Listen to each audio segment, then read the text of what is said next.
안녕하세요. 만청 은혜 공동체의 정부현 전도사입니다.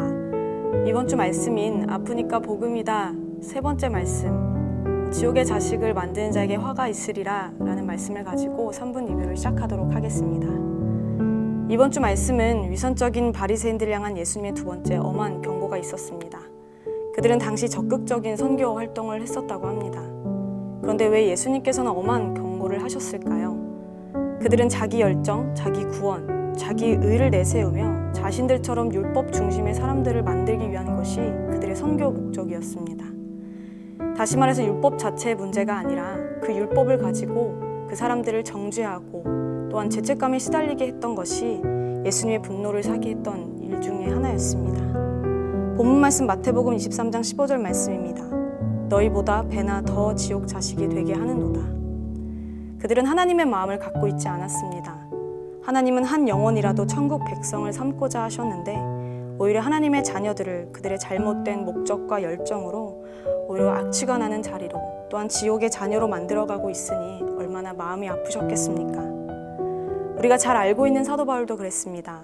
그는 유대인으로서 율법에 정통한 학자였습니다. 머리로만 율법을 이해한 사람이 아니고 온 몸으로 율법을 이해하고 그것을 실천하기로 결심했던 사람이었습니다. 왜냐하면 하나님을 사랑했기 때문이죠. 그래서 그가 한 일은 예수님의 제자를 잡아 죽이고 기독교를 핍박합니다. 자기의 열심은 하나님을 위한 것이었습니다. 그러나 알고 보니 하나님의 뜻은 전혀 알지 못하고 하나님이 가장 싫어한 일을 한 것이 회심하기 전 바울이 했던 일입니다. 그런데 그랬던 그가 회심한 후 지난날에 자기의 열심을 돌아보며 빌립보서 3장 8절에서 이렇게 고백합니다.